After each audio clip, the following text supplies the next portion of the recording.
All right. My name is Amish.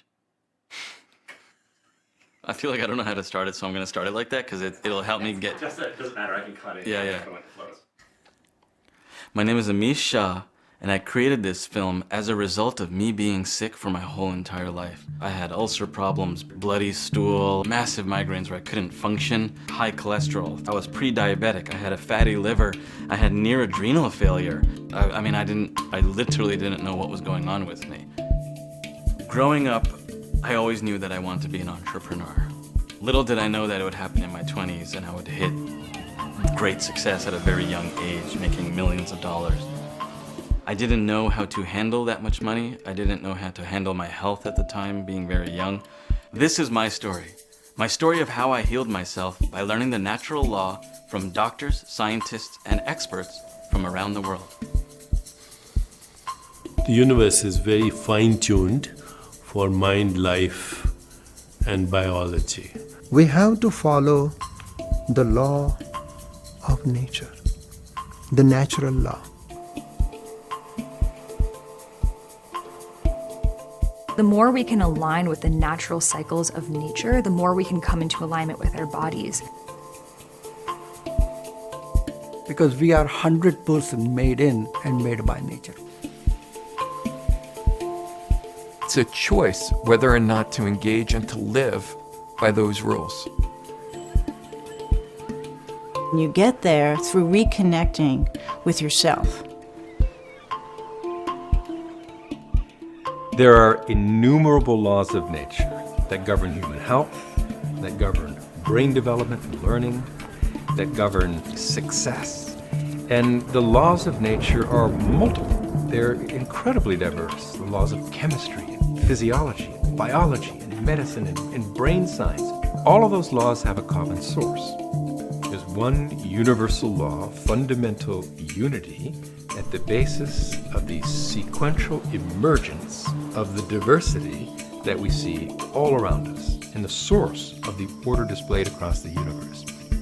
Living life in accordance with the laws of nature is the success for ease and success and for health in life. It's when you're struggling against, fighting against, banging your head against the natural laws that uphold health. You're living outside the natural flow of the laws of nature, then you get trouble. Then you get back reaction. Then you get ill health. Then you get suffering, failure. It's a question of knowing and living in accord with natural law.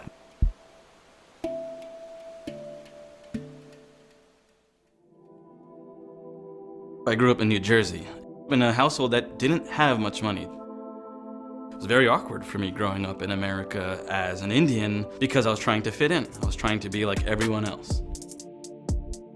We struggled a lot of times, and for me it was like, I'm not struggling, I'm not going to do that. I'm gonna figure a way out. I was very driven, I had a lot of ambition, a lot of success-driven kind of mentality. I was like, okay, let's go, like make money, make money, make money, make money. And that was it, is become rich and do it fast, just make a ton of money. Do not stare into this index, it is white hot. The internet is changing everything it touches. I started my own business. And at 25 years old, I made my first $1 million in my business. It was amazing. It was like going from rags to riches, right? Like he had so much fun, and I loved being by his side for it. We were partying, we were taking limos places, we were going to clubs, we were on rooftops, lavish vacations, everything. It was like we were in a movie. I mean, it felt glamorous. Eating whatever I wanted to, drinking whatever I wanted to, partying whenever I wanted to, and just living that life of being rich. I thought I had achieved everything I've ever wanted. House in La Jolla overlooking the ocean with a pool on the roof. I had 3 exotic cars in my driveway. I thought I had everything, except I was in major pain in my body. I just kept getting sicker, and I kept getting sicker. And that led to depression. That led to suicidal thoughts. You hear people say all the time, if I just had more money, then everything would be all right. The problem is that even individuals who have plenty of money are still under stress. You know, this is a nation of productivity. This is where you come and you earn and you succeed. Trying to keep up with the Joneses, trying to make it, trying to get the promotion, trying to get the bigger home. People are under the impression the life they want is in the future. Because we're in this 24/7 go, go, go world, we would like to think that this is going to fix this, and it's going to fix it now. And that's what I need. I need the now. We don't know what to eat, how to eat, how much to eat. We just watch TV and whatever television teaches us. What I see, people are often disconnected from their bodies. They are unable to distinguish. They want to find a natural cure for their unnatural living. We as individuals are really bombarded by a lot of health information. There's being a vegan, going paleo, alkaline diet, the Atkins diet, or the South Beach diet, and it's confusing. What ends up happening is people start to become symptomatic, and then people give up, and then they say, oh, I failed another diet. We now have an entire population who cannot figure out why they are sick. But I'll push through it. I'll still keep going. I'm still gonna work hard, stay up late, drink my coffee, push through it until one point you'll wake up and you can't push through it anymore. I started noticing he was acting different. I started noticing he was more depressed. There was this time he came to me and he told me that he had contemplated suicide. I had a migraine going on, I had a sinus infection going on, I had bloody stool at the time. I was like, what did I do all this for? What am I making all this money for? My body is in pain, like what was this all worth? And I thought to myself, I just want to kill myself. And I stopped for a second and I said, that's not me. And I knew that wasn't me. I remember getting out of the shower and looking at the mirror and kind of seeing my thinning hair and seeing this big bulge on my stomach, not knowing what it was, thinking I just need to figure out what's wrong. I am sick. Now it is not my problem. It is the problem of the doctor.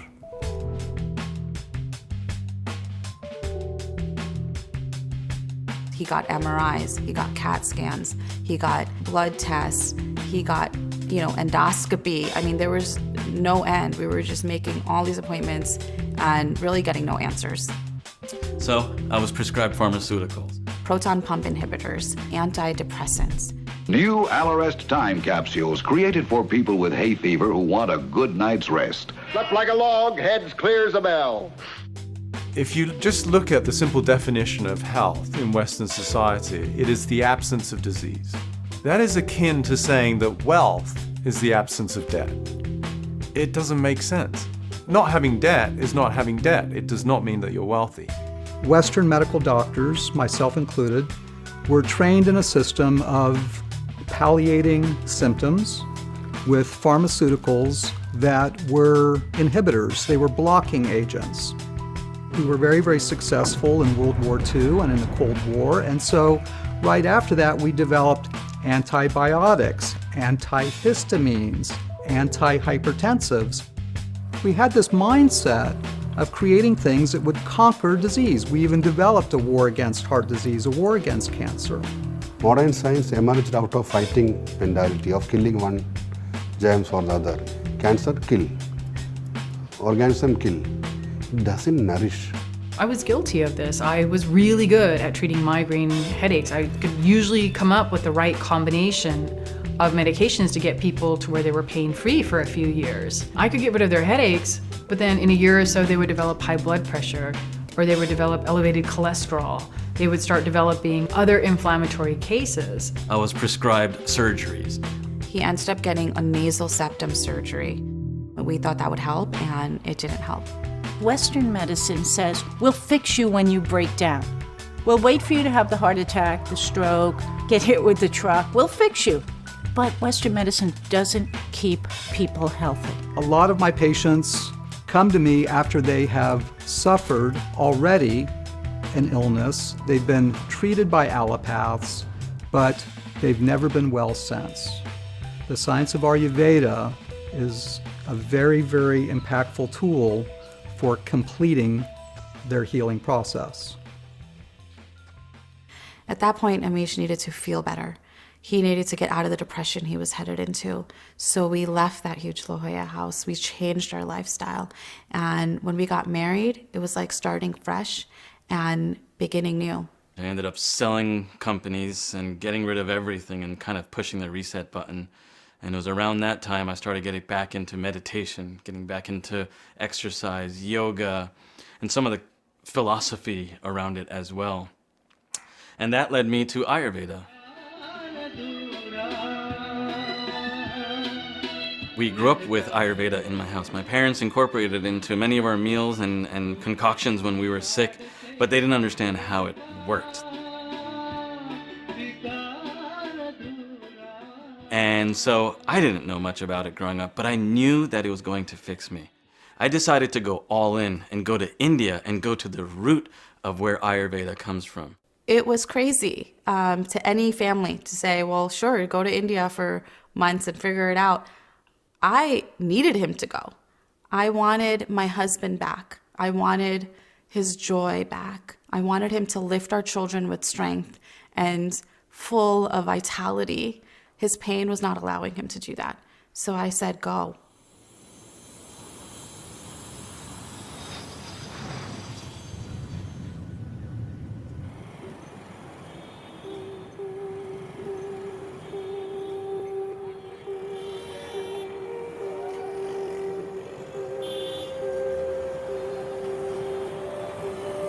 Ayurveda was founded in ancient India and is part of a larger collection of Sanskrit texts known as the Vedas. Vedas in general is considered to be one of the most ancient wisdom body of knowledge that is known to humanity. Vedas are all apaurushaya. Apaurushaya means there's no author or there's no person who wrote it, and they were just transmitted through these techniques of oral tradition. The oldest textbooks that we have of Ayurvedic medicine today that are still available, they date back to somewhere between 500 and 1500 BC. The oldest is the Charaka Samhita, and it's a compendium of many books that's really quite wide if you were to put them side by side, that really explains the totality of Ayurvedic wisdom, both in terms of how to prevent disease, and if you're already sick, how to cure a wide variety of individual diseases. So I always say that Ayurveda is an instruction manual for the human system. Anything you want to know about this system, it is there. Anything which is not working, you find in the manual. Ayurveda gives a ray of hope for autoimmune conditions, chronic metabolic disorders, and many conditions of cancers. Ayurveda is a holistic science because it deals with your body, mind and spirit. Ayurveda's goal is to keep you happy. Everything that Ayurveda prescribes is to align the elements and forces that compose my biology with the biology of the universe. Ayurveda, the science of life, is also about yoga, is also about meditation, is also about a way of life. It has, interestingly, almost all the specialties from 5,000 years ago that we have today. It had internal medicine, it had pediatrics, it had psychiatry, it had surgery. But in addition to that, it allows learning and the inward recognition of certain natural principles that allows us to grow into a person that is completely and authentically expressive of what we're here to do. The more I pushed, the more I fought, the more I started ignoring what what nature was telling me, what the natural world was telling me in my body, the more sick I got. According to Ayurveda, Purusha is a conscious principle and Prakriti is the primordial matter. And at the time of creation, Prakriti and Purusha expressed them into Mahat, which is intelligent.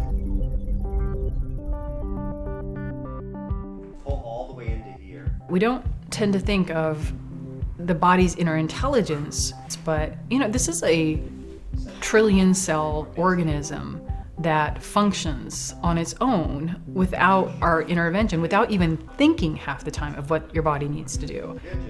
Our goal as physicians is to help the body in its healing process, but the body knows what to do. The body has incredible capacity to heal itself. It's a self-healing, self-repairing system.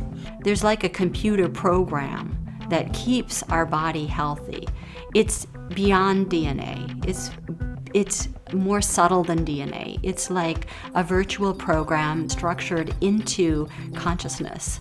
And Ayurveda says we can understand how this intelligence functions, and if we address health at that deep, deep level where the body is becoming the body, it's becoming matter, then we can really transform health from the deepest level. And that level it calls the level of the doshas. And the doshas mean the three aspects of intelligence that govern the basic functions of the body. And the subtlest level of the physical body is made up of three basic ingredients. In modern science, those are called the three superfields: the gravity superfield, the gauge superfields, and the matter superfields. In the Ayurvedic language, these same three are called Vata, Pitta, and Kapha. These are the core physical building blocks of the universe and the core physical building blocks of our body. A dosha is like a fundamental principle of natural law. And in understanding the doshas, you understand the most basic fundamental principles of all of matter. Vata represents movement. In our universe, there are innumerable laws of physics that govern movement. Whether it be our Milky Way moving around supposedly this giant black hole, or within that Milky Way we have our solar system and the various planets moving around the sun. And then on planet Earth, of course, everything is always moving.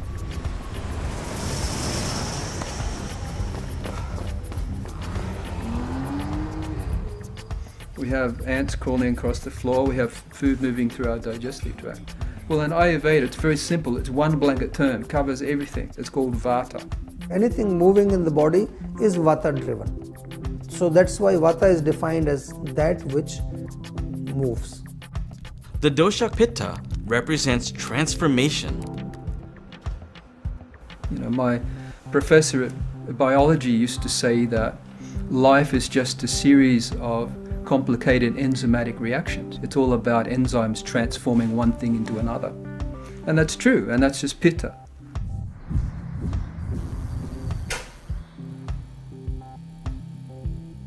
Pitta is the energy which is responsible for metabolism, for digestion. You eat food, it gets converted into different tissues.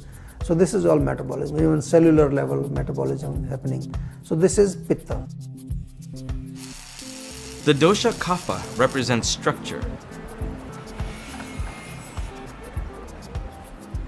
We're about 75% water. Well, why aren't we a puddle of water crawling around on the ground? Well, because we have a structure. We have binding, lubricating aspects of our body that keep us upright. We're able to speak and walk and talk. Kapha is that which keeps everything together. It's like a glue. You know, your bones are connected to your muscles and then they're connected to ligaments and tendons, and so everything is kept in shape. So that is Kapha. Instead of tens of thousands of organic molecules we're dealing with in modern medicine, we have three fundamental ingredients: Vata, Pitta, Kapha, from which the whole body is made. We have an entire system that did this thousands of years ago. And they did it essentially through phenotypic expression, understanding that if you're built a certain way, it's because certain genes have been expressed.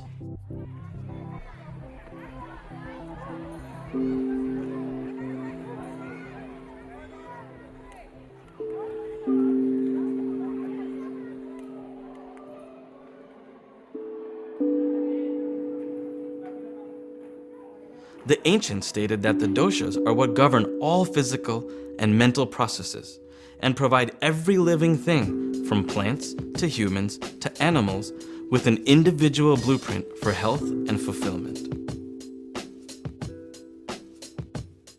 They understood that we were all unique. They didn't have the same language to describe that as we have today. They didn't have the genetic language that we have today. But what they understood was that we are each composed of the 5 elements. According to Ayurveda, the entire galaxy is an interplay of the energies of the 5 elements: space, air, fire, water, and earth. Everything is energy, and all we're doing is using different terms to categorize energy.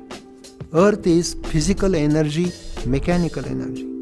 Water is chemical energy. fire is radiant energy, air is electrical energy, and space is nuclear energy. And those 5 elements combine together into certain physiological principles in your body that are known as the 3 doshas. So these doshas actually carry the information and the principles of all the basic elements in them. We talk about vata, which is a combination of space and air, pitta, which is a combination of fire and water, and kapha, which is a combination of water and earth. Now, we all have all 3 of these physiological forces within us. Everybody moves, everybody metabolizes, and everybody has structure. But we have them in different combinations, and it's your unique combination that defines what we call your constitution. So this is called our prakriti, our natural-born constitution. So you can tell your prakriti by the things that don't change throughout your life, such as the shape of your face, your jaw, your hips, your wrists, your bone structure. We inherit the doshic makeup from our parents because they are the one who are going to give us the very first cell that you're born with. And that embedded intelligence carries that structure, behavior, and function all your life. It determines what you're naturally attracted to, and it determines what will cause you to become out of balance, sick, and diseased. Due to our diet, our lifestyle, our stress, all of the things that we're surrounded by, the daily decisions that we make, these doshas shift. And this is our vikruti, our current doshic state. And this is where the imbalances happen. I self-diagnosed myself as a vata, but I realized that I'm actually a pitta. So we all have a percentage of each of these doshas within us. The first is the vata dosha. The vata dosha is made up of air and ether. A person with a constitution that is primarily vata tends to have a linear body frame and features of bony joints. The more vata in your nature, the faster you move, the faster you think, the faster your heart beats. So I love to think of Steve Jobs as an example of this. You look at his body, you can see he's also kind of tall, lanky, small-boned, almost like a marathon runner's type of body. In their minds, they're big picture, they're creative, they think outside the box, they're visionaries. If you put a vata person in an accounts job, sitting job, they cannot sit. They'll, after every half an hour, they'll stand up and move around and disturb other people. Vata people have cold hand, cold feet. They hate cold, they love warm. Because of dry quality, joints are dry. They create cracking and popping. Because of dry quality, dry, rough, scaly skin. Vata is the dosha that most easily falls out of balance, but can most easily come back into balance. Like traveling, that brings your vata out of balance, but then you can ground yourself, put your feet on earth, bring it back into balance. In balance, vata promotes creativity and flexibility. When out of balance, vata creates fear, anxiety, and abnormal movements. Pitta dosha is made up of the elements fire with a little bit of water. A person with a constitution that is primarily pitta tends to have average muscle mass and an athletic build. The more pitta that you have, the stronger your mind, the more analytical you are, the more you understand. And in your digestive system, the stronger your digestive system is. I like to look at Madonna or Brad Pitt as examples of a pitta person. So we can see both of them are naturally very muscular. They are type A, they are go-getters, they're very ambitious. Pitta by nature is knowledgeable, bright, brilliant, intellectual. They always love to read, love to study. So in the mind, they will be also very fiery. They can be very jealous and envious. If a Pitta person doesn't eat food on time, they become irritable. They can't tolerate hunger. When there's too much fire, you can snap. You can become angry, irritable, impatient. There's inflammation, acne, rashes, hives, heartburn, so it takes a little bit longer to bring it into balance. In balance, pitta promotes understanding and intelligence. Out of balance, pitta brings up anger, hatred, jealousy, and inflammatory conditions. Kapha dosha is made up of water and earth. A person with a constitution that is primarily kapha tends to have a strong foundational body frame, heavy set, or curvaceous. The more kapha you have in your body, the thicker and denser your body is. The thicker the bones, the thicker the skin. Earth and water, solid, sedentary, body is chubby a little bit. But In the mind, they're also very stable. They can sit for 10 hours and do something because they don't like to move. So Oprah is such a great example of a kapha. Nurturing, calm, grounded, slow moving. They speak a little bit slower, more intentionally. They're consistent, they're reliable, we can count on them, they're friendly. They walk slow, they talk slow, their digestion is slow. And in the morning they are cloudy, fuzzy, foggy. They need a cup of coffee to make them alert. While kapha has that calmness, peaceful, grounded energy when it's balanced, when it's out of balance, it can be really resistant to change. Kapha takes the longest to throw out of balance. You don't become obese overnight. You don't become depressed overnight. It's after a series of behaviors that have been attributed to this prolonged kapha imbalance. So then when it is out of balance, it does take the longest. However, all doshas are able to come into fruition and they all have their unique superpowers. In balance, kapha is expressed as love, calmness, and forgiveness. Out of balance, it leads to attachment, greed, possessiveness, and congestive disorders. We're all unique, and Ayurveda helps you to understand what effect what you take in through your environment is going to have on you. Ayurveda gives us a blueprint on how to go through the seasons and how to marry what's going on in the external environment with what's going on in our internal environment for our greater health. According to Ayurveda, the law of nature is balance. Everything works perfect in balance. So many of the doctors were saying he was going to develop heart disease. His cholesterol was high because it was in his family, because he was pre-diabetic because his dad had diabetes. I mean, these were all things that were being told to us. Eventually, he may even get hypothyroidism because that was in his family. So my constitution particularly leans towards pitta. While the doctors could not diagnose me and tell me what was wrong with me, Ayurveda actually said I had a severe pitta imbalance and a minor vata imbalance. And that combination of pitta and vata being out of balance is what was causing most of my issues in my body. So when we go, we don't stop, we don't restore, we don't rejuvenate, we don't sleep, vata gets aggravated. But vata is like taking the wind to a fire. I was highly driven and highly ambitious and eating all the spicy foods and caffeine and alcohol, which is very, very pitta in nature. And it was leading me to get angry and short-tempered and, stomach issues and just heat in my body. And my vata imbalances were showing up as stress and anxiety and worry. There's an old saying in Sanskrit, Hayam Dukkam Anagatam, which means avert the danger that has not yet come. If you know in your family history you have heart disease or cholesterol or diabetes or things like that, Ayurveda gives a whole list of recommendations on how you can create health and maintain health so that that doesn't have to be the outcome. Everyone who thinks, oh, I've got, these chronic conditions or I've got aches and pains and it's normal for it to get progressively worse, that's how it is to be a human being. It's like, that's not true. If we appropriately nurture an individual's nature, then their genetic potential is brought into a higher order and a higher expression. What really inspired me about Ayurveda was understanding the three causes of disease that Ayurveda discusses. The first one is misusing our senses.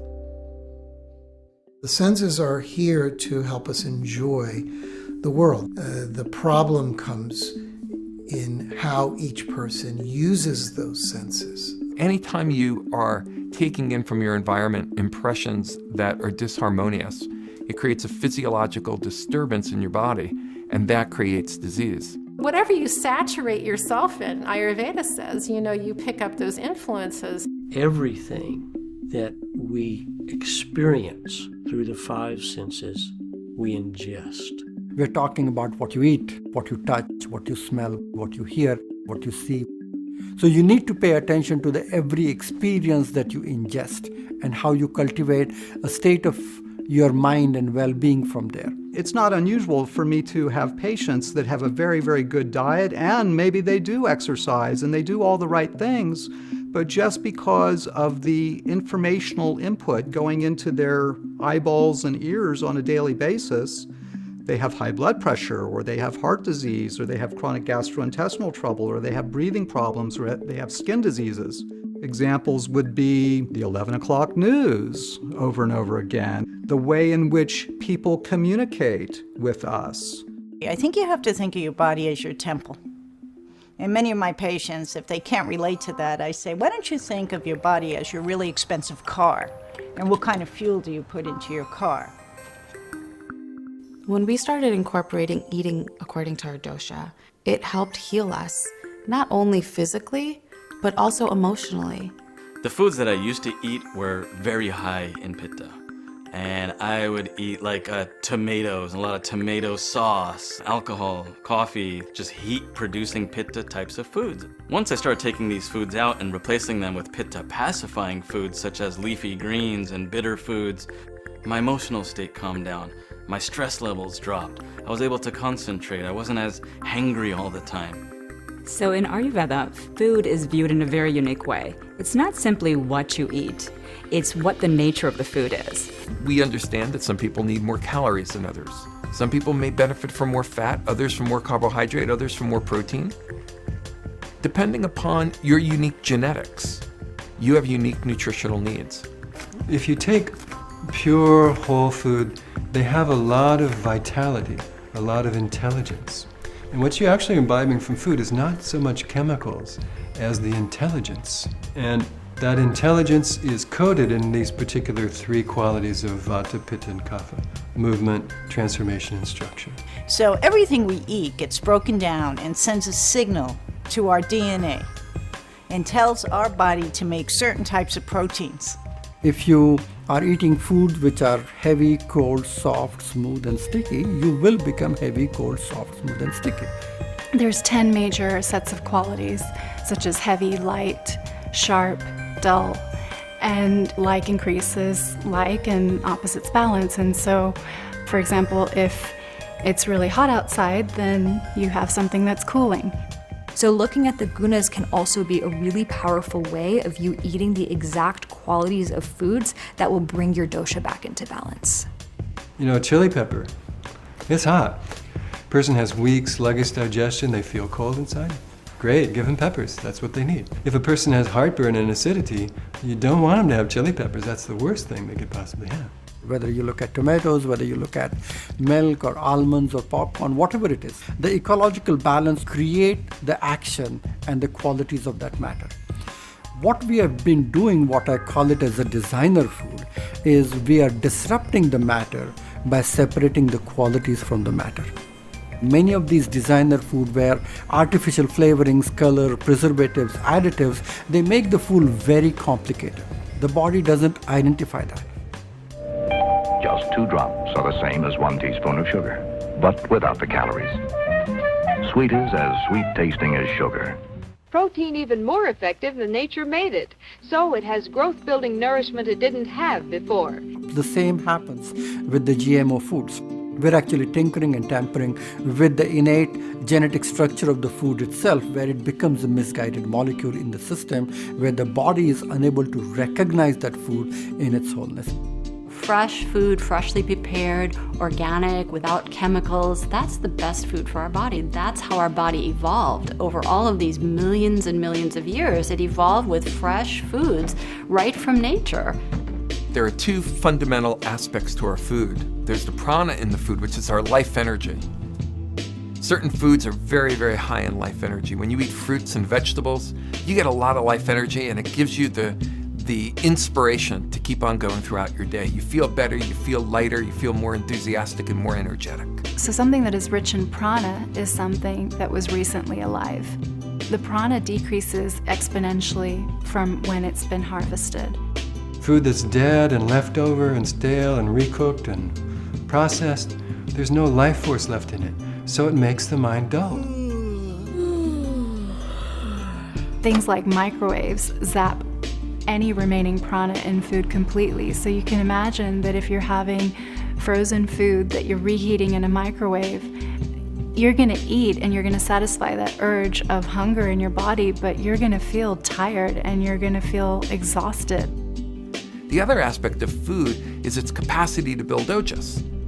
And that's what gives you sustainable energy. That's what allows you to just keep on going and not get burned out and not get dried out on life. Grains and nuts, they have a lot of ojas. They have a lot of sustainable energy in them. We want both, and we want the right balance. And the right balance depends upon your constitution. There's an age-old Ayurvedic saying that we say to eat is human, but to digest is divine. So Misha's digestion was all over the place. I had constipation, I had diarrhea, my stomach would hurt. I wouldn't know what to expect when. I knew I needed to fix it. Frequently when people come to see us, they say, I can't digest. I have gas, I have bloating, I have skin rashes and arthritis, and my memory is foggy. And all of these complaints are related to their gut. There are 100 million neurons in the gut, more than the spinal cord. So there's a vast communication system going on with the gut as it speaks to our nervous system, as it speaks to our immune system. Your digestive fire in Ayurveda is called Agni. And that's really the strength of your digestion, the power of your digestion. It's very reactive to what you eat, and it's very reactive to how you eat. And in Ayurveda, that's one of the main core tenets, how to strengthen the digestive fire to be able to digest the food. If a digestive fire is very strong, they're able to absorb and assimilate all the nutrients from the food that they're eating and have it be metabolized into their physiology. All of the wonderful plants and herbs that we're eating are health promoting only because of the microbiome. So what is the gut microbiome? What are we really seeing? We're seeing activities of Agni.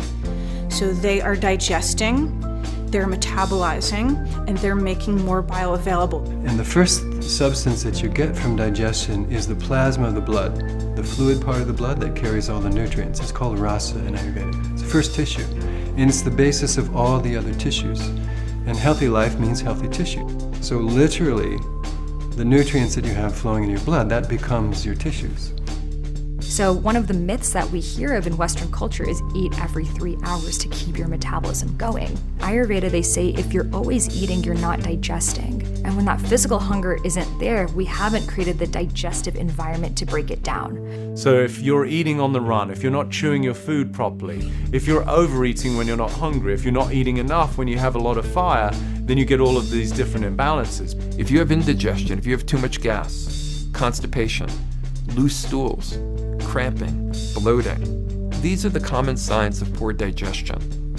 And I liken it to a campfire. If you put wood into a campfire and it doesn't burn properly, you get a smoky fire and you leave charred bits behind. If the food is not digested, it will create a toxic material which is called ama. I always say ama's a bit like you haven't changed the oil in the car for a while. If you don't do that, it gets sludgy and the engine doesn't run very well. So that's what happens when our Agni or our digestive fire is not strong or we're not looking after it. We create this sludge. If it's not attended to, the problem overflows from your digestive system and affects all the other systems of your body. It can go into the joints and cause arthritis. It can go into any minute channel or srotas and cause a blockage there. It coats the intercellular pathways of communication between cells so that they don't recognize self from non-self anymore. So that's the root of autoimmune disease, but it's also a root of cancer. Ama is usually identified by a coating on the tongue, foul body odor, foul breath. So through one of the slokas in Ayurveda, we recognize that with bad digestion, medicine doesn't work. With good digestion, medicine's not necessary.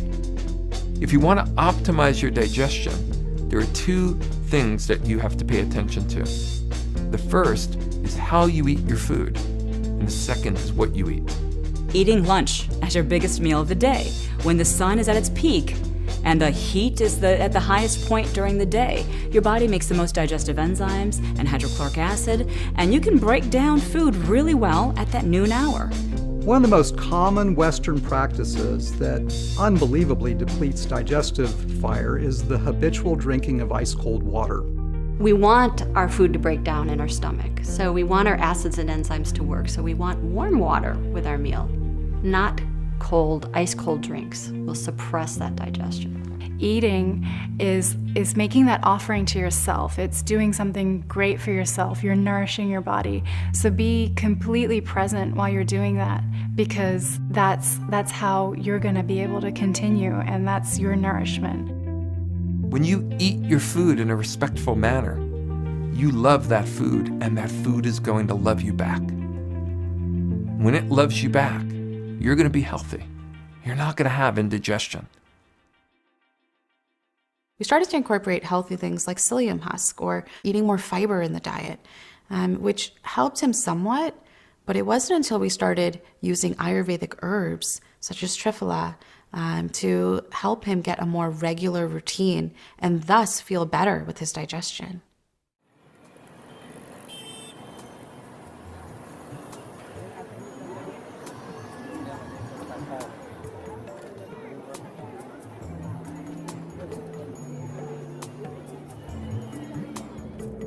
What's fascinating is that 5,000 years ago, the ancients from India had cataloged over 9,000 plants and herbs that are known to have medicinal properties. There are now over 25,000 effective plant-based formulations that are used, and more than 1.5 million practitioners are using the traditional medical system for healthcare in India and worldwide.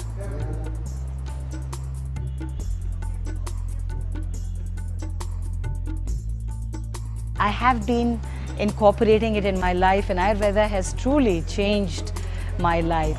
3 years ago, I was diagnosed with colorectal cancer, stage 4, and I went through all of the traditional chemo and radiation, and it almost killed me. So, yeah, Ayurveda, life-altering, changed my life, healed me in a way that I didn't think could happen. Even my doctors, my Ayurvedic doctors were like, "You've made a turnaround that we didn't expect to see." The ancient teachers taught us, use food first to heal the body. When foods don't work, then use the herbs. Herbs are nature's intelligence, nature's pharmacy. Every herb has a lot of intelligence, and it'll have a predominance of one of the three principles in Ayurveda: Vata, Pitta, and Kapha: movement, transformation, and structure. So much like each food is different and will provide us a different nutrient or vitamin, each herb is different in the components that it has. And so those components have special properties to target specific tissue or target healing in a specific way in the body. There's really a dialogue occurring between the herb and your body. And so the body's intelligence is respected in the entire process. Most Ayurveda herbs we like to mix in combinations, then you get a synergy. You get the main herb that does the main action, then you get a supportive herb that enhances the action, you get a digestive herb that makes it more deliverable to the tissues, you get a balancing herb that prevents any side effects from long-term use. So you get this synergy of herbs, and then it's really effective and there's no side effects. Ayurvedic herbalism is the most detailed and the most refined form of herbalism that I've come into contact with and that I've studied. If you look at the body of knowledge in Ayurveda in terms of herbal formulas, it's just enormous. And yet these formulas were all contained in the texts. You know, formulas that have been used for 5,000 years are still being used in India every day because they work. So it is a part of the Indian traditions, not only restricted to the healers. If you go to any house also in India, and if someone gets fever, the first thing you will come across is a traditional remedy which is there in the house. So many cooking spices actually have healing properties to them. And they're in a part of our food and a part of our meals because they help support digestion. When we started incorporating Ayurvedic herbs, gradually, I just noticed he was overall much better with no side effects. These are nature's simplest medicines that has been gifted to us as human beings. They're very, very safe. But they too can be abused. There's a tendency in the West to, oh, that works. Okay, let's isolate the active ingredient, make it into a capsule, and take that. Whether you look at aspirin or morphine and digoxin, these are synthesized drugs which are coming from herbs and plants. When you refine and highly process a substance, you make it more powerful, but you also make it more toxic. This is what the teachers of Ayurveda taught us. They said this is what's going to happen if you highly refine your medicine. By the way, they didn't say not to highly refine your medicine. There is a time and place for medication. We want to use medicines when we need them. We don't want to abuse them. And so what we want to do, and what I do with my patients, is I try to keep the medicines to the minimal, and we try to do everything else through diet, through meditation, through fitness, connecting with nature, changing the way we live our life. And it becomes this combination approach, which is integrative medicine.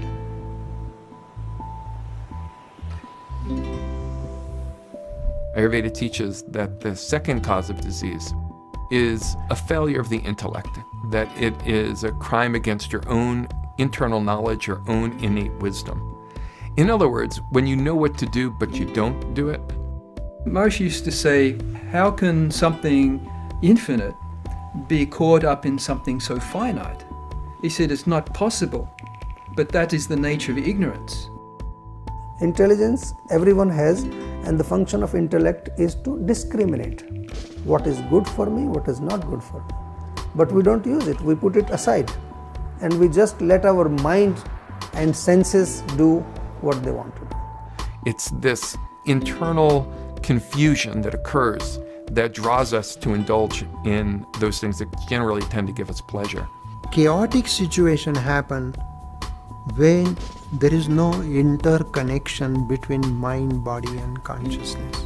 Are you half asleep and you're driving along, you get hungry and you see the golden arches? All right, I've got to have that Big Mac because I'm tired and I don't want to cook. So the decision I make may not be the right decision. And then what happens the next day? You think, oh God, I'm not going to eat that again. But then you do. And when you start to realize that you had a say in getting sick and you have a say in not being sick, life kind of gets interesting. So it's my belief that each of us was born to heal in this lifetime, that we're on a healing journey. So, at one point I was just so sick, I felt like I was gonna break. I couldn't take it anymore. I was just in so much pain and so much fatigue. I walked over to my wife. I said, I am dying. There's something inside of me that's killing me. I need to fix myself. And I lost it that day. And so did she, and we just both cried. Being a caretaker, it's like it was on my mind every second of the day. I just wanted him to get better. I just wanted him to feel better. Healing and holy and wholeness are all derived from the same word. So it's a return of the memory of wholeness. It's not just feeling wholeness, it's the memory and this awareness that I am whole. And so this definition of health is basically talking about balance in everything that's the body, but also bliss in the soul. Ayurveda says if you are unhappy, you are diseased. And if you are happy, you are healthy. This is a very strong statement that Ayurveda makes, that only treat unhappiness. That means you are actually happy within yourself. You're not looking outwards for happiness. And happy mind is a happy body. And that is exactly what Ayurveda helps you with. So in Charak Samhita, there is a description that the healing takes place by 4 participants. One is the doctor, second is the patient, third is the medicine, the fourth factor is support. People around you who motivate you, who inspire you, who take care of you. In Ayurveda, the most revered Vaidya, which is the word for doctor, is the one that has no patience, because he or she has educated the community on how to take care of themselves based on their constitution. When we see someone for the first time in Ayurveda, we want to understand all about them. Okay, what's this person's lifestyle? Who are they? What are the factors playing into why are they building up toxicity? So there are several ways to get information. One is just to look at you. So if you look at someone's dry skin, then you are imagining that their vata is a little bit increased because vata is a dry dosha that is affecting the skin. That is why you are having this. Listening is very important to get to know the person and understand the very levels of how they're feeling. Are they happy? Are they stressed out? How is their family life? How is the relationship with the husband? How is the relationship with the kids? Is there anything causing so much stress? And then, of course, Nadi Vigyan or pulse diagnosis is one of the most important. Nadi means vibration and Vigyan is knowledge. What we're feeling are those qualities of the doshas. When I take the pulse, it's not just the flow of blood through the artery that I'm feeling. You could say it's the collective cry of all those trillions of cells, the information that they're exchanging every day about this unique person. It's a very simple technique. The beauty in it really comes from doing it again and again on a variety of people and gaining the experience. When it comes to the tongue is reflection of our digestion. They'd look at your tongue and they can actually recommend whether they need to add a particular herb or a particular food. I tried some of the more popular cleanses that were out there and measured my heavy metals and was very disappointed. Ayurvedic was like a last-ditch effort, really, before I knew I was going to be down with something.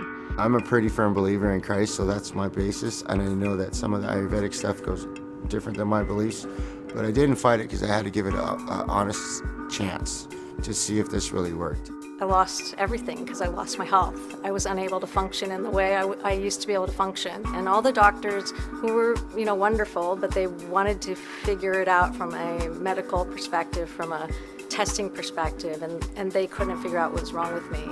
I had just taken off my my wetsuit for literally about 10 or 20 seconds, and so my body was just, directly in the sun, and all of a sudden, like, bam, red spots all over the place. And I couldn't understand why that was the case. So that's when I sought out different practitioners, different ways to be able to heal my body and heal myself, because I knew that I could do it. I just didn't really know how yet.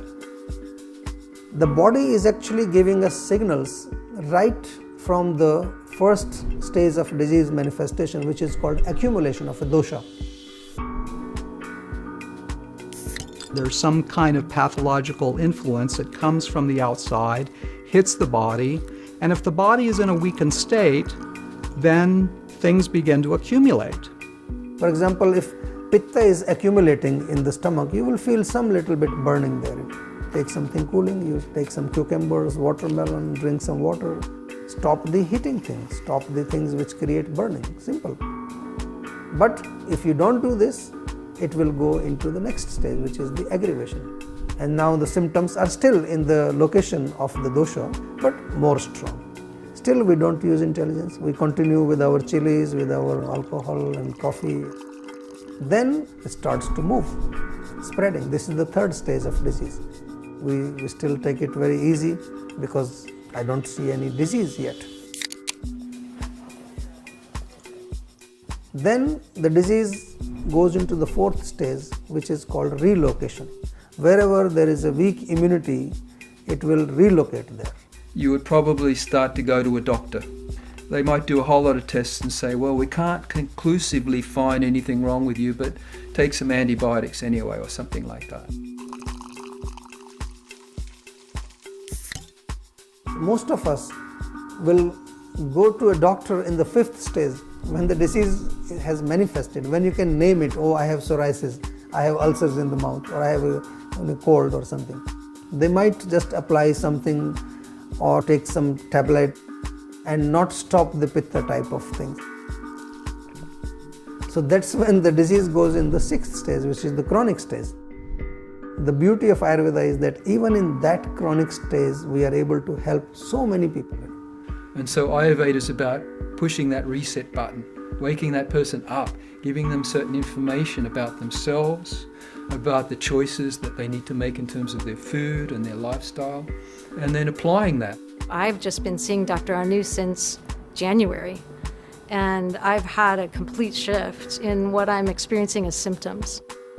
Within 6 months, I had results that I hadn't achieved with over a year of doing other protocols.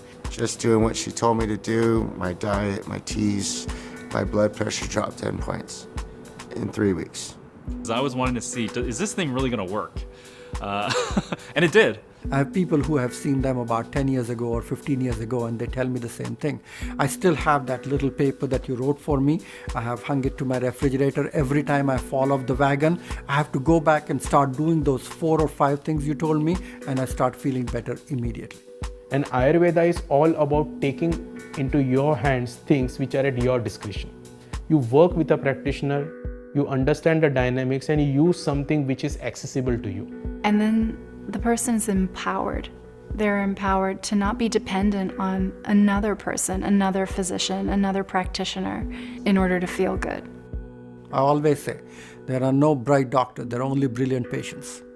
They take the cue, they learn, they empower themselves, they go and do it themselves. I don't need to depend on the doctor. I don't need to depend on all the information from the pharmaceutical companies. And that is really benefit for me. And it's so great knowing that feeling that you can get better. Ayurveda opened up my mind and my heart and my body and my emotions in ways that I didn't even know was possible.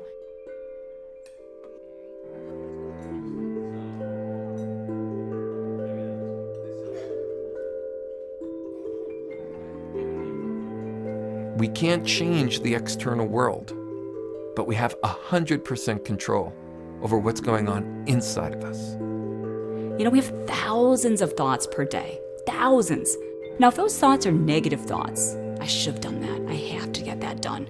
I'm so stupid. Negative thoughts. The internal body can suffer. Disease begins not in the body, but in the mind, and then crystallizes into the body. If you're upset, you can get an ulcer, for example. People do that all the time, just from mental worry. Our samskaras, which are our habits and tendencies, are contained and written in real time into the epigenome. Immune system is nothing but a circulating nervous system. They are constantly talking to each other. Your psychological functioning, your thoughts, your endocrinological functioning, they are all seamlessly interconnected. When we're angry and we're a hothead and we're exploding, we're impacting our entire vascular system, raising blood pressure, causing heart arrhythmia, causing arteries to constrict. If you're not ingesting your experiences properly, then you would store into what we call it is in the carpet of your body some unhealthy toxic emotions. It could be anger, resentment, greed, jealousy. If you don't allow your anger to let go, if you don't allow your fear to let go, it is bound to become stress. When you start looking at all of the addictions, whether it's cigarettes, alcohol, food, gambling, shopping, we can look at the top 10 in the US and you say, what's driving the train? And very frequently you find it's stress. One of the biggest symptoms of Amisha's imbalances was his stress and his reaction to stress. He would be irritated, he would be upset, he would be angry, he would have outbursts. All of these things contributed to a different energy in our home and also within himself. Stress is an enormous problem in our society. It causes or is a contributing factor to heart disease, to cancer, to diabetes. In fact, it's a contributing factor to every single disease that we suffer from because our immune system suffers whenever we experience stress. It's interesting, in cardiovascular disease, one of the main risk factors is not stress itself, but perceived stress. You put two people in the same room, and you give them the same stimulus, and one person will think it's fun, and the other person will think it's horrible. This person is having the parasympathetic response, and they're relaxed, and they're enjoying, and it's stimulating, but it's not overstimulating, and it's good. And this person is stressed and worried, no, what do I do, and how do I do it, and oh my gosh. It is the fight or flight response that's been embedded in our DNA, it's been embedded in our physiology to run from the saber-toothed tiger from a very, very early time in our lives. When you're running from a tiger, you really need to get on it. You need high heart rate, you need high blood pressure, you need all the blood to your muscles, and forget about digestion, and your eyes have to be wide, and you've got to be moving. But if you're sitting in traffic and you're having the fight or flight response, it's not in the least useful.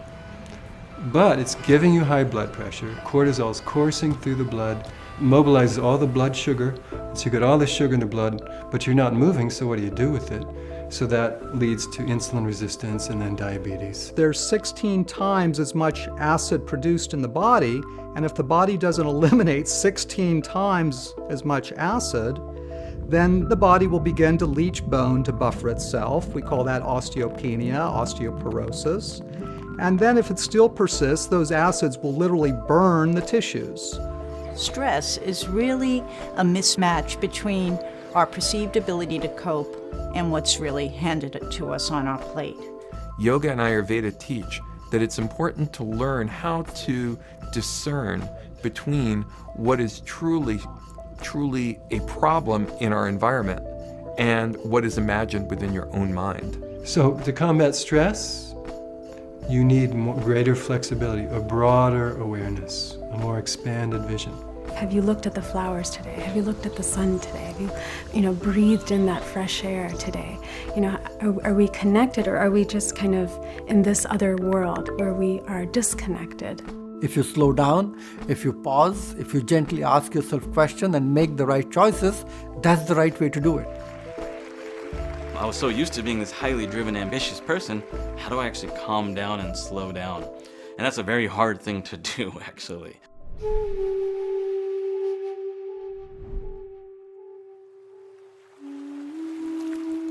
Ayurveda and yoga teach us that if you want to empty your mind, learn to do so through healthy practices. Meditation, for example, 48% risk reduction in cardiovascular events, heart attack, stroke, sudden death. And truthfully, there's not a pill I can give anyone that would have a 48% risk reduction. The deeper the mind sinks to fathom deeper levels of reality, the deeper, the more powerful thought becomes. During transcendental meditation, there's increased blood flow to the front of the brain. This is the boss of the brain, just making all the decisions.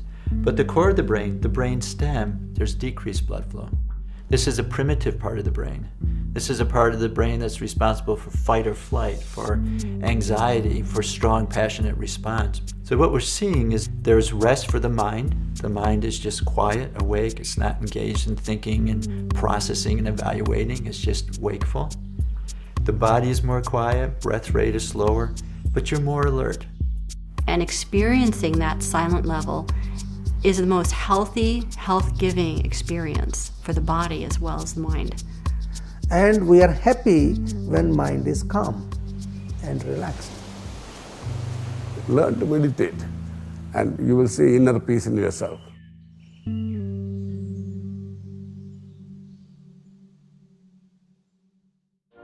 Petroleum derivatives kill insects and plant diseases, speed the ripening of fruit, and preserve it on the way to market. Today, a farmer can fight the odds of nature instead of giving in to them. Purity of food should be what's feeding also the purity of consciousness. Consciousness by its nature is pure. Veda just means pure consciousness. So that means it's devoid of everything other than itself. And if that constructs the physiology, then it should by itself construct a physiology that always has this ability to purify. And that's the nature of our body. It always wants to throw off these toxins, but we get overwhelmed. Let's take the chemicals of modern foods. Pesticides are nerve gases. They were used in World War II to kill people.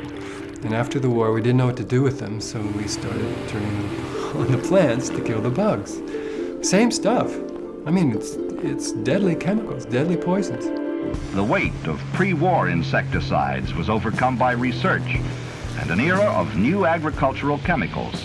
The result for the grower is broad, less dependence upon nature and more control in managing his crop. So we're actually structuring the foods so that have that in the plant itself. They genetically modified the plant so it's got poison in the plant itself. Or it becomes resistant to that poison so you can put more on it. These PCBs and these toxins from pesticides particularly, they lodge in the lipid tissues of the body and they're very difficult to remove. These synthetic chemicals are unrecognizable by the body's own inner intelligence. Your liver will get overloaded finally. And once your liver gets overloaded, it starts sending all that overload into your lymphatic system. All this lymphatic system, what does it do? It doesn't want to throw it back into the bloodstream because there'll be a toxic shock. It takes all that extra toxins and stores it in the fat cells of the body. So now your fat becomes toxic fat. And so your body, as a mechanism so that they don't break, sends a lot of water around it as a support system. So that is called inflammation. And Panchakarma is the most detailed and deepest process of removing those toxins from your body.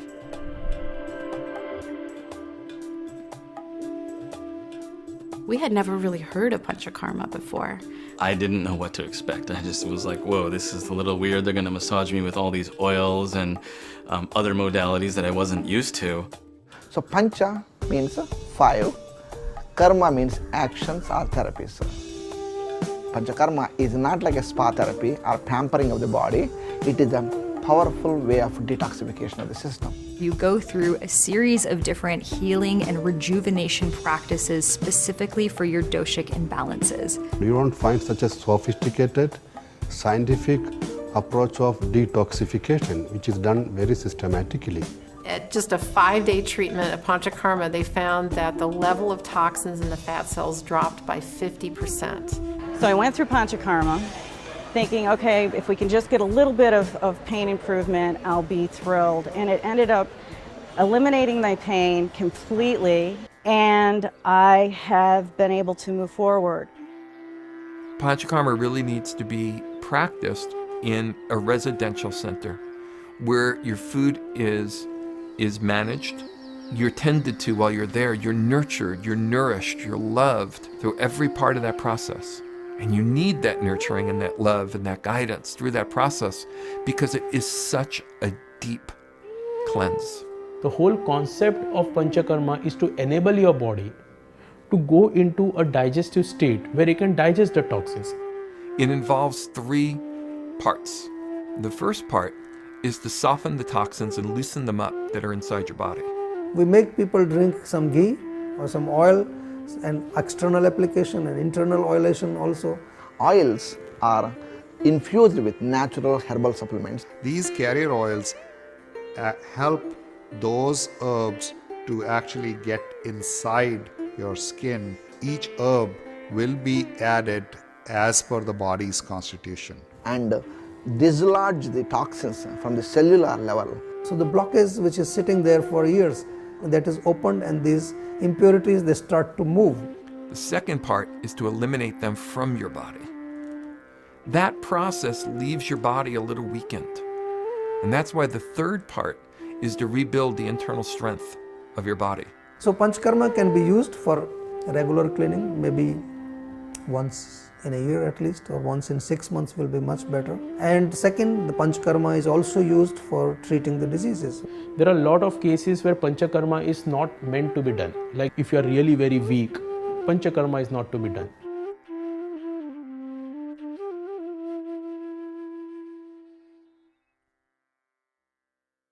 It's very hard to think clearly and act responsibly when your doshas are out of balance.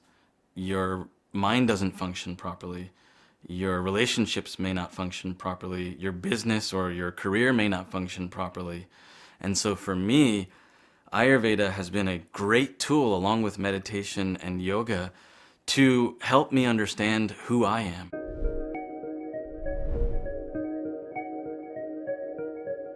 When we forget our true nature as spirit, then we get caught up in the drama of being a body, being a mind. We get caught up in the drama of everyday life.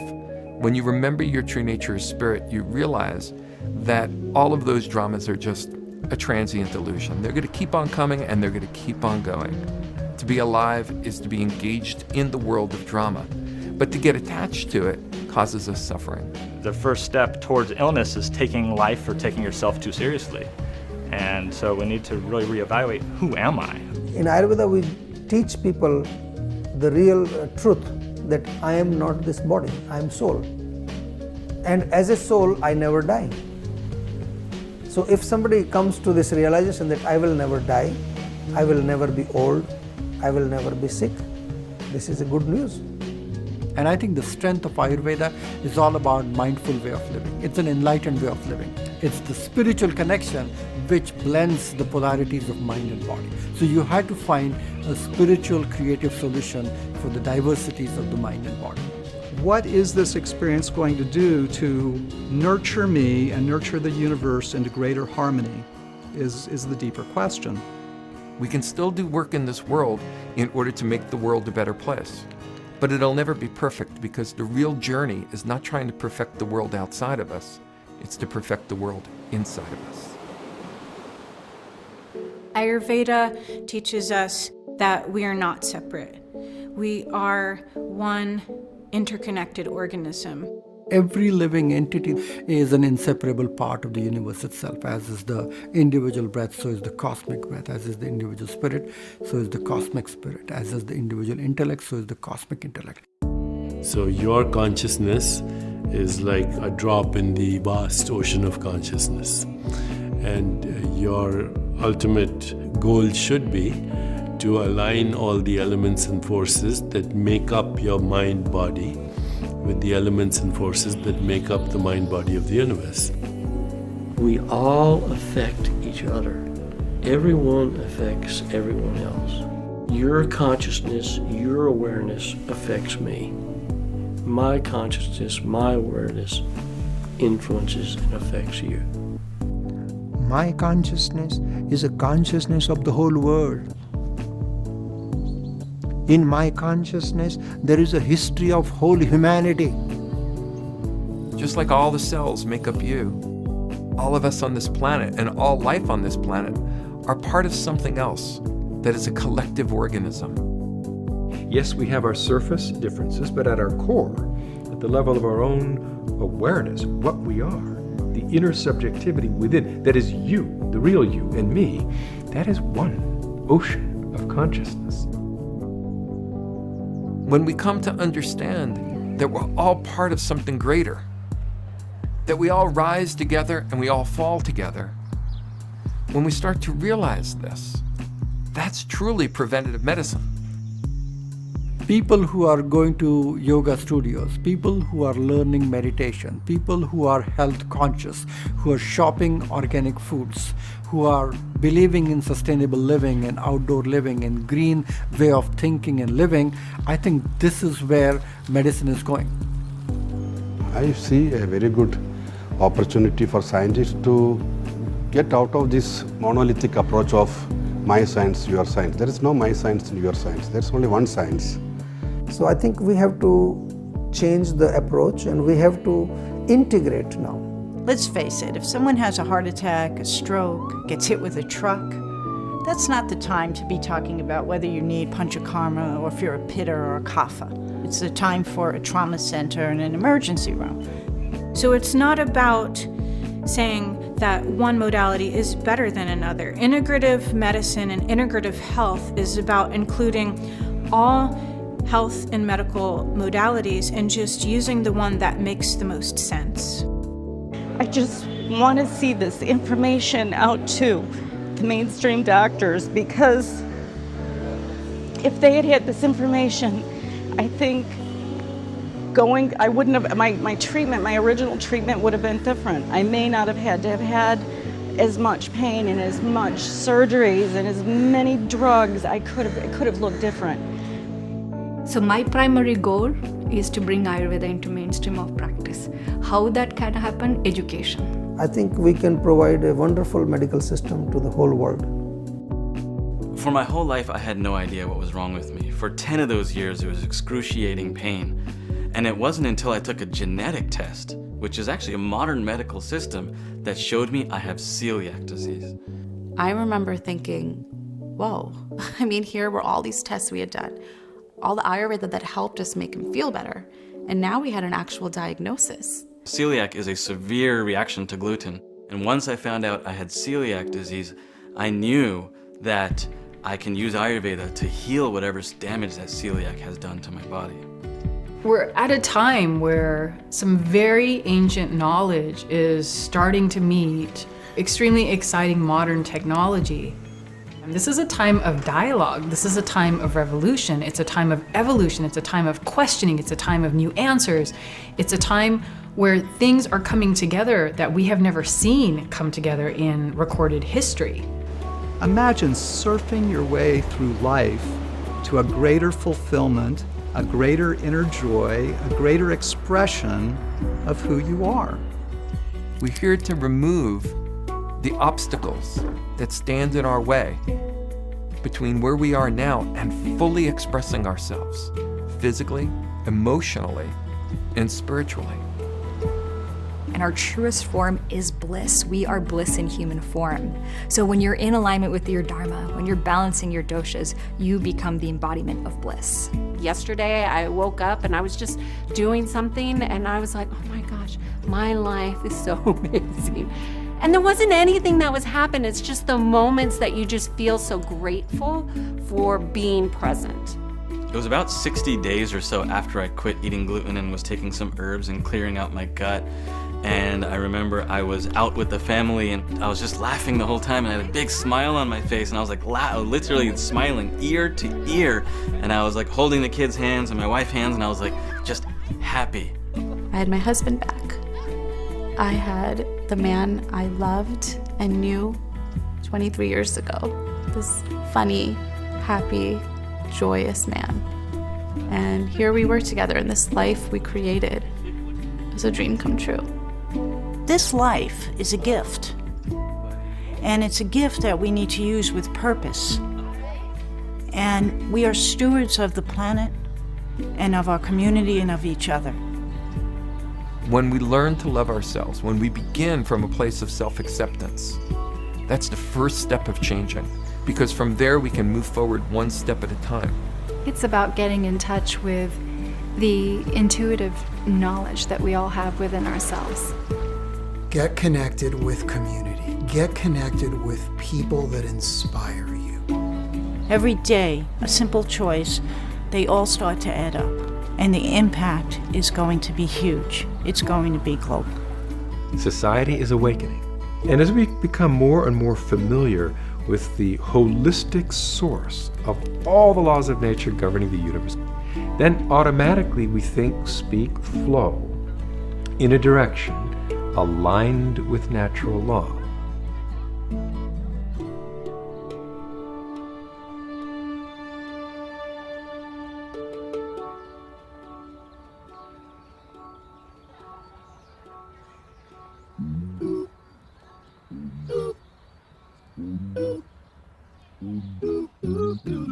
Loka sama sta sugino babantu. Live life happy and free. Live life just how you wanna. Eliminate the drama. Loka sama sta sugino babantu. Live life happy and free. Live life just how you wanna. Eliminate the drama. Loka sama stop living from my heart. Take a second, send someone some love. Yeah. Happy and peaceful, always trying to keep it happy and peaceful. Happy and free, my man Scotty said to be the change that you wanna see. I care about all beings, I only stay true. Like the wind, I'm going through the motions, meditate with me. Loka sama sta sugino babantu. Live life happy and free. Live life just how you wanna. Eliminate the drama. Loka sama sta sugino babantu. Live life happy and free. Live life just how you wanna. Eliminate the drama. Loka sama sta sugino babantu. I'm living how I want to. I'm giving all the love what I'm gon' do. So I'm gonna say this every day until it comes true. May all beings be happy and free. Be the change you wanna see, that's why I'm starting with me. I start to believe in loving every day like it's a way of life. All being happy and free, and we say it like Loca sama sta sugino bebantu. Live life happy and free. Live life just how you wanna. Eliminate the drama. Loca sama sta sugino bebantu. Live life happy and free. Live life just how you wanna. Eliminate the drama.